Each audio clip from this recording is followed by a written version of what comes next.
Ladies and gentlemen, 2 words: body and language. You've probably not heard them in a very long time. It's not something we think about, neither do we speak about very often, but in fact it's actually something that is used nearly every day, especially if you're extremely social. Let me give you some facts to prove this. So, in terms of communication, how we talk to each other, how we interact as human beings, 55% of that communication is done through body language. The way we act, the way we are, and the way we present ourselves in public.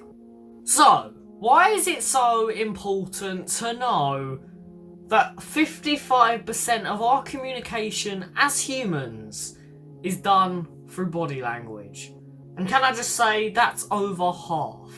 Well, it's important to know because one, a lot of us forget about it. A lot of us don't even think about the way we act. It kind of just comes naturally to us. The way we stand in public, the way we present ourselves when we talk to someone. Even now, the way I'm talking to this camera and the way I'm presenting myself right now. Most of the time, it's not thought about. And another key reason is because only 38% of our communication is actually done through the voice and our tone of voice. And that's pretty shocking. However, ladies and gentlemen, don't take my word for it. Don't sit here and listen to a 16-year-old now brag to you about the importance of body language. Let me provide you some facts and let's have a look at something. So, ladies and gentlemen, this is a book. As we can all see. Cup, can you see that this is a book? It's a book, isn't it? I'm not an idiot. Yes, it's a book. And it's a book about emotional intelligence. Something that I'm extremely passionate about, and in psychology is a massive part of it. Pretty much the main part of psychology that I actually studied. Now, in this book, it covers several things, and this book is not just about body language. How surprising. It's also about every form of key area of emotional intelligence. And over the next few weeks, every Tuesday on this channel, I'm going to read to you a page, 2 pages of this book that explain a topic. Now, the reason I'm doing this is because a lot of my videos on this channel revolve around me just blubbering information to you. You don't really know where I've got that information from or how trustworthy my sayings actually are.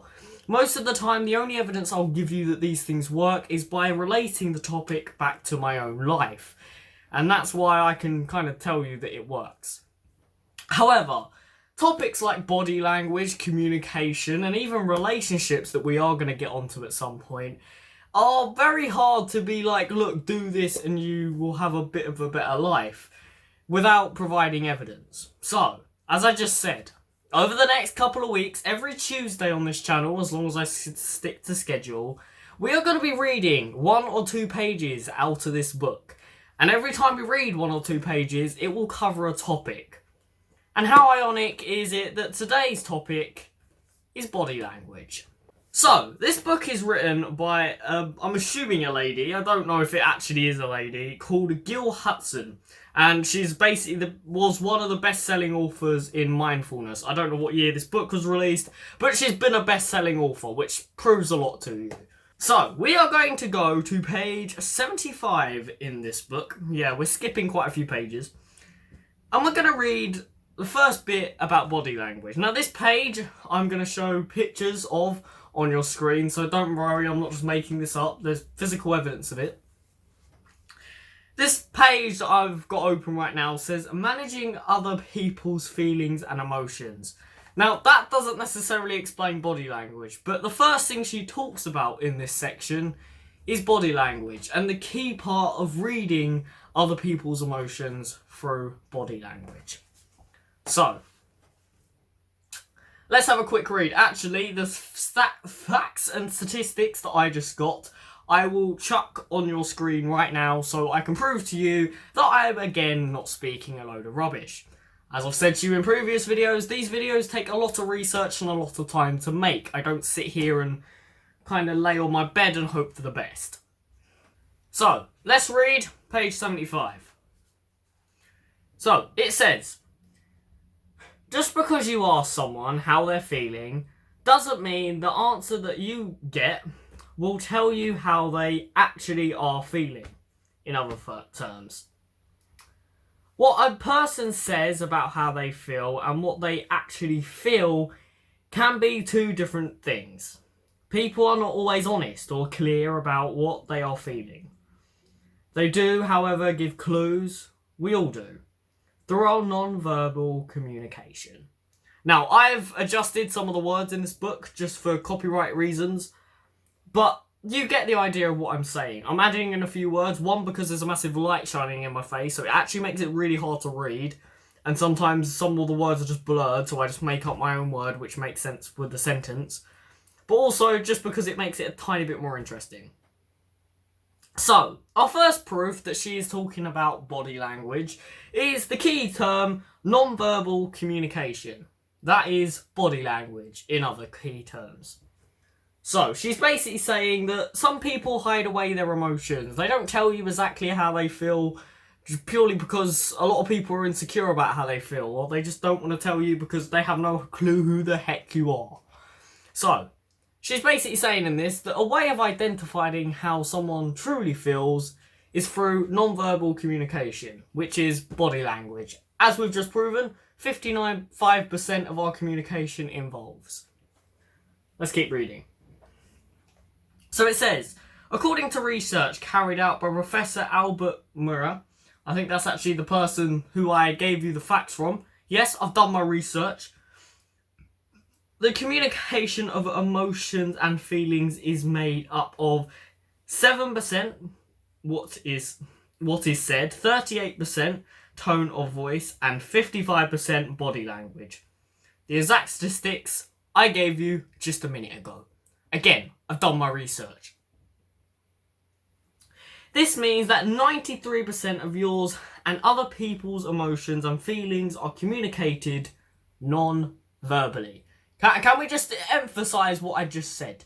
93% of our communication with each other is done non-verbally. Even when you're watching this video right now, as much as you're probably just listening to my voice, your brain up here is taking everything I do, my atmosphere, my surroundings, the way I'm acting, the way my arms are moving, the way I'm reading, everything. So, just keep that in mind through the rest of this. Non-verbal messages can create, for example, a sense of interest, trust, and empathy between people. Or they can generate fear, irritation, or disappointment. And when they don't appear to match up with what a person is saying, non-verbal signals create a sense of confusion and distrust. Sorry if my reading is really off. Again, this massive light up here is disturbing my eyes quite massively. And also, anxiety makes reading very hard. Right, okay. So, let's recap page 75 before we move on to page 76. So, she's just gave you some statistics. She's done what a writer normally does, is starts off a paragraph or a piece of a book through providing you some evidence of what she's talking about and explaining the definition of the topic that she's talking about. And that is how I start most of my videos. Nearly every video I start, I will always explain and define most of the topics that I talk about, or unless it's a storytelling video or a gaming video, in which case that doesn't really happen. So, we've just learned that 93% of communication is non-verbal, and that's quite a big statistic. That basically leaves about 7% of the rest of our communication is actually done verbally. So just take that into consideration. Think about this for a second.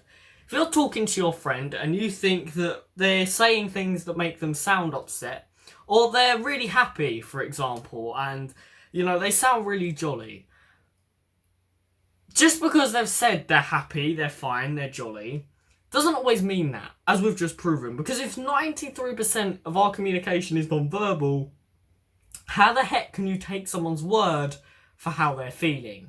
And that's pretty much what she explains in this first few paragraphs.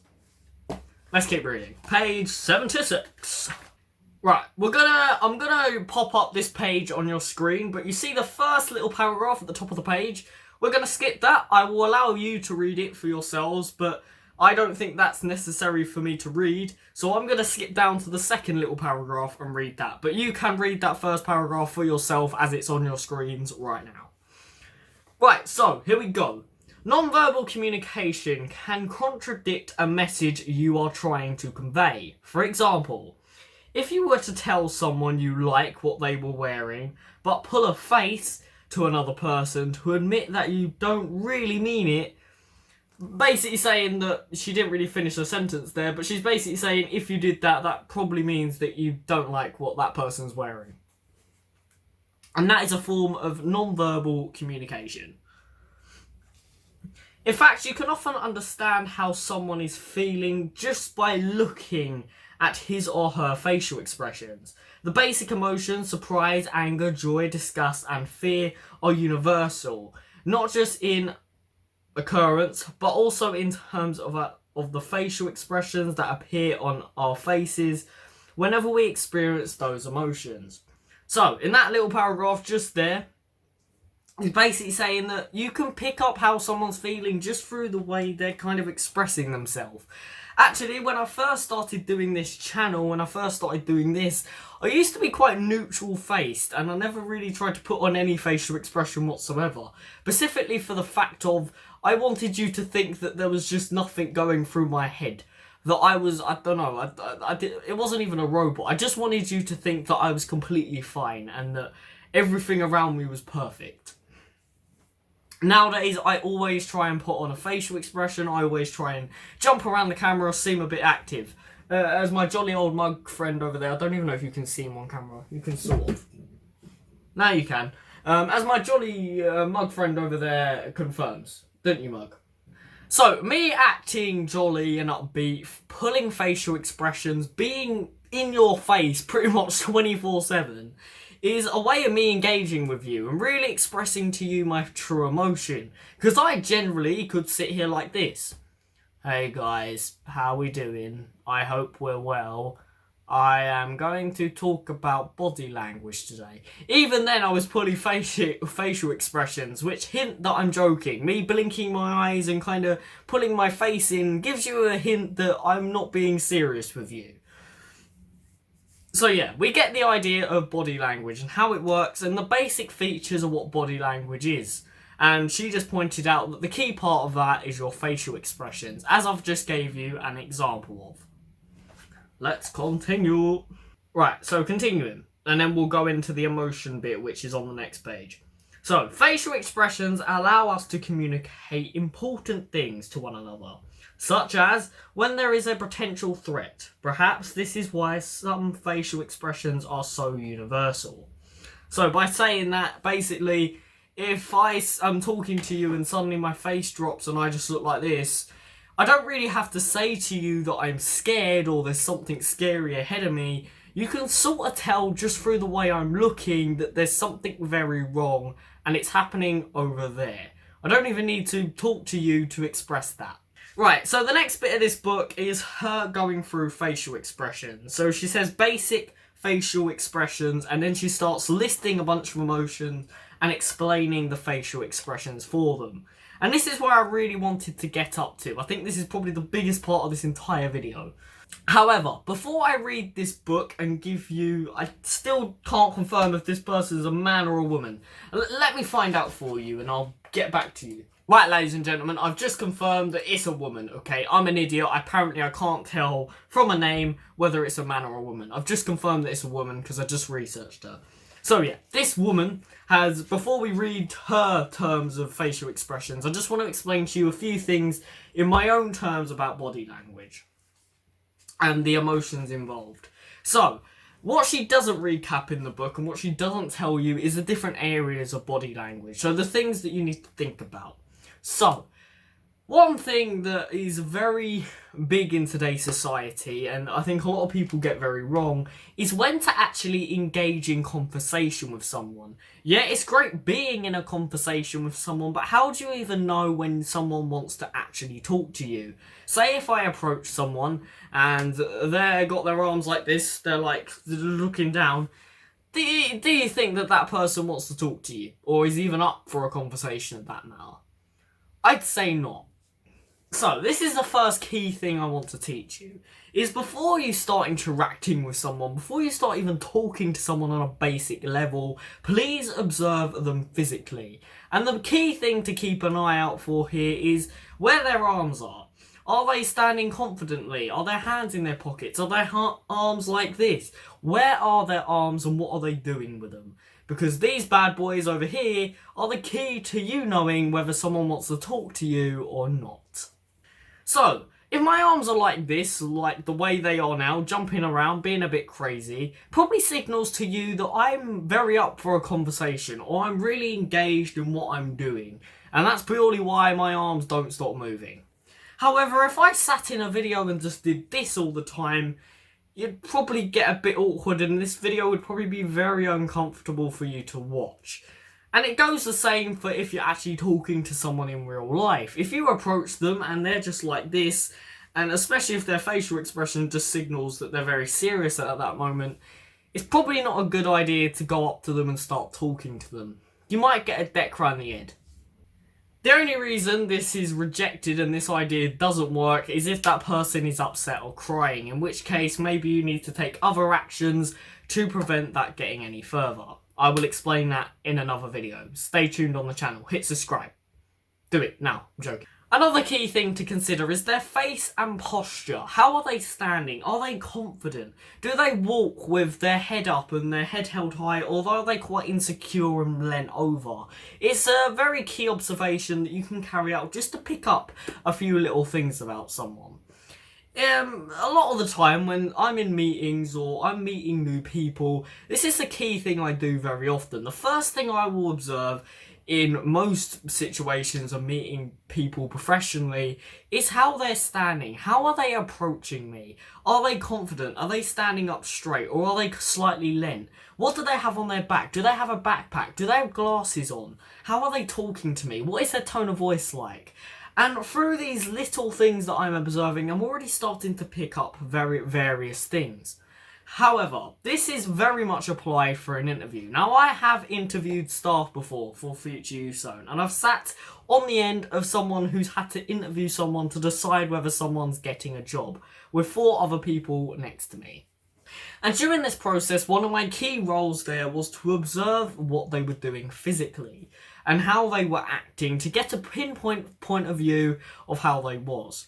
So, say if someone walks into an interview with very unprofessional clothing on, that signals to me that they probably don't care about this job whatsoever, or there's clearly something that they want to try and prove to us. If they turn up, however, with a bag, glasses, and they're just standing very confidently and to the point, they're probably very professional and they're probably very serious about their job, which is also not great in a youth zone, but could be could be good in other businesses. So, these key observations are already telling me whether they're professional or not. Then I start to look at their eyes. Now, I haven't actually covered this because this is an entire different video in itself, but their eyes also tell me a lot. Where are their eyes moving? What are their eyes even doing? During an interview, when you're asking people various questions, you can kind of pick out whether they're lying or not just through where their eyes move. So, yeah, that's my example of facial and posture. Next thing is tone of voice. Are they changing their tone of voice, as I just did if you didn't notice? That's to intrigue you. If they're doing that, it probably means they're very engaged in what they're talking about. And as I just said, their eye position and movement in general. If they're moving their arms a lot, again, it means they're engaged. So, they're my key things that I just wanted to go over about body language. Let's get back to the book. So, we're on the basic facial expression bit. So, I'm going to show you the bottom of this page for this bit because I can't really show you the other ones because it's on the other page and taking pictures like that is a bit weird. But I'll show you the bottom of this page and then we'll move on to the next bit. You'll see what I mean. So, basic facial expressions. And then she moves into happy. Happy expressions encourage others to approach and join in. So, what she's saying, if you've got a smile on your face and you're very happy, jolly, we all know what a happy person looks like. It encourages people to come in. You're very open. You're like, oh, this person looks very good in themselves. I want to go over there and talk to him. Because everyone kind of aims for happiness in some way or another, which is not great for society, but we get the facts. Then she moves on to sad. A sad facial expressions is interpreted to mean that the person has experienced a loss, discomfort, pain, or sense of helplessness. So she's basically saying anything negative in the world someone could have experienced to make them feel sad. Now, there's a lot more to add to sadness. If you look sad, people generally don't approach you. Or unless it's like a professional or an adult or someone who cares about you, then maybe they'll approach you. But most people who don't know you are probably not going to approach you. Right, next page. I'm changing the image again. A sad face signals to others that the person needs comforting, as I just said. Anger. Anger expressions serve as a warning to others. They convey hostility, opposition, and potential attack. Basically, if you look angry, people are not going to come up to you. They're probably just going to stay very away from you. Fear. Fear expressions communicate in intermediate danger, a nearby threat, a need to flee. So if you look fearful, people around you are probably going to get contagious and feel that as well. And it basically means you've seen something that you don't like. Disgust. Disgust expressions signal to others to stay away from something revolting or basically nauseating. Such a rotting flesh. I'm not even going to read the other bit. And basically just generally anything disgusting. So if you look disgust, people are going to be like, what the hell are you looking at? That's probably what they're going to do. And then you have surprise. Surprise expressions of surprise occur in response to events that are basically unpredictable. Apparently I can't read today. Right, I'm not going to read that entire paragraph because I'm already dying from reading. Apparently I don't read enough. Mug, don't read enough. Buy me a book, please. Oh, wait, I have one. For what? So, it's great. She's just told you all the different things about emotions and what each facial expression implies to another person. But there's one thing other people be able to identify the fact that you have a facial expression and, you know, that you're angry, sad, happy or whatever. But there's another thing knowing how you look, knowing how people interpret you. And that's where this video gets down to the nitty-gritty stuff. The main aim of this video is to not just for me to brag about body language and how bloody important it is, it's also to express to you that a lot of the time we do things with our body language and we don't even think about it. For example, the facial expressions. We very rarely know that we either look sad, happy, unhappy, or sad, unhappy, or happy. What? That really didn't make sense. Basically, all the different emotions, we very rarely know what we look like. And a lot of the time, I have people come up to me and they're like, what's wrong? You look sad, you look depressed, you look this.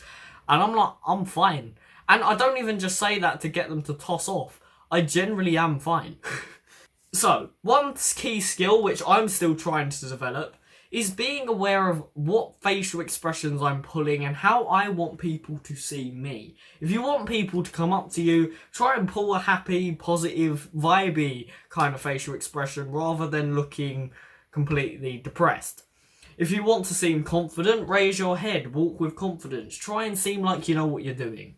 You get the facts. Being able to identify how you are and what your body's doing will give you a massive advantage in presentations, in general social life, because it will make you the dominant person in terms of communication because you're thinking 93% more in terms of communication than the other person. So, ladies and gentlemen, we've done the book. This is an amazing book, would highly recommend. I think this book was released donkeys years ago, but a friend gave it to me. Shout out to that friend, you know who you are. And I just couldn't leave it to sit on the side. I mean, I've already read the entire thing, otherwise I wouldn't be showing you it. But yeah, I couldn't just leave it after I read it. Like, I have to make use out of this. So I thought, how better to use this than to prove to you guys that I'm not an idiot. Anyway, guys, I hope you've enjoyed this video. If you have, make sure you guys are smashing that like button, making sure you're hitting that subscribe button for regular mental health advice videos and informational videos just like this one. And yeah, make sure you guys are going out there and using body language to your advantage. Anyway, guys, I will catch you dudes next time.